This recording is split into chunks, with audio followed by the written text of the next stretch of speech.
tu vois, on va initier un veau. On va lui apprendre à rentrer dans le DAL. Le DAL? Le dalle. Donc le DAL, distributeur automatique de lait. Ah bah, il y a le... Voilà, ben, le petit, ben, là-bas, il peut sortir. Hein.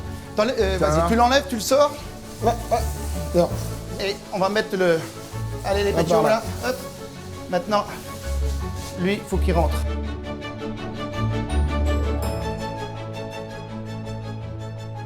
J'ai un oncle qui est agriculteur et j'allais souvent dans son exploitation. C'est marrant parce qu'au départ, j'étais attiré plutôt par les machines et finalement, je me suis intéressé aux animaux. Après avoir suivi un cursus général, je me suis orienté vers une filière professionnelle. Et aujourd'hui, je prépare un diplôme de niveau 3, brevet de technicien supérieur agricole en production animale, qui me donnera aussi la possibilité de me mettre à mon compte dans l'avenir.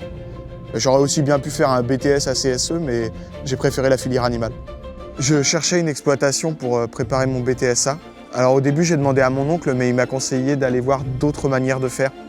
Et j'ai cherché dans mon secteur géographique et j'ai trouvé cette exploitation par l'intermédiaire de l'ANEFA, l'Association nationale pour l'emploi et la formation agricole, la bourse de l'emploi agricole. J'aime bien la variété du métier. Tu t'occupes des animaux le matin et l'après-midi, tu vas travailler la terre. Il y a un vrai lien entre la nourriture que tu donnes aux animaux et la qualité du lait. Et puis j'aime bien les nouvelles technologies et il y en a beaucoup en agriculture. Toutes les exploitations ne se ressemblent pas. Cette exploitation est différente de celle de mon oncle, par exemple. Et le type d'élevage diffère, et le mode de travail aussi.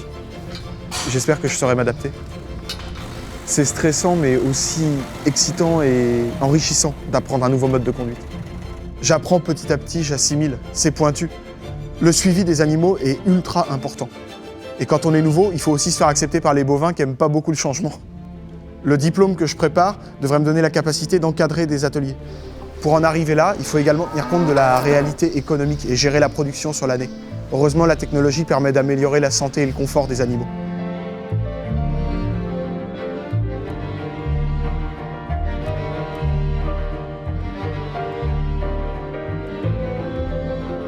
Pour nourrir les animaux, nous avons besoin de beaucoup de surface. Alors je me sens responsable du territoire que nous avons à entretenir. Et puis, quand vous prenez soin des animaux, quand vous faites attention à eux, ils le ressentent et ils vous le rendent. Il y a un vrai lien qui s'installe entre les animaux et vous. Chaque animal a sa personnalité, il faut en tenir compte. Ce que j'apprécie également, c'est le rapport entre le sol, les plantes et les animaux. Il faut respecter cette chaîne. Ouais. Donc normalement, il faudrait qu'on lui mette les boucles à l'oreille. Ouais. On est évidemment soumis aux conditions météorologiques. En hiver, par exemple, on va plutôt favoriser les activités à l'intérieur. Alors, on compte pas ses heures, mais la passion pour ce métier et le fait de faire ça pour soi-même rendent les choses agréables et gratifiantes. La capacité d'aisance relationnelle avec les animaux est une qualité importante à avoir, évidemment, mais la communication entre collègues et associés est aussi primordiale. Le travail des uns va avoir une incidence sur l'activité des autres. Le responsable culture, par exemple, va faire son maximum pour avoir un fourrage de très bonne qualité. Ça va avoir une incidence directe sur l'atelier lait et celui qui travaille dans cet atelier. On est à la fois autonome et très dépendants les uns des autres. C'est un vrai travail d'équipe. Une exploitation, c'est souvent une ambiance familiale et conviviale. Le fait de travailler à plusieurs, ça permet des rotations et ça permet aussi d'avoir ses week-ends et des vacances. Je suis convaincu d'avoir fait le bon choix d'orientation. Je m'ennuie jamais, je suis autonome et la formation m'a permis d'acquérir une compétence que j'ai pu faire évoluer au contact de la réalité. Parce qu'il ne faut pas oublier qu'en agriculture, les choses bougent, ça évolue très vite, donc on apprend tout le temps. Alors je ne sais pas encore exactement quelle sera la suite, mais j'aimerais bien travailler avec une autre race et faire évoluer mon produit. Mais il y a beaucoup de possibilités.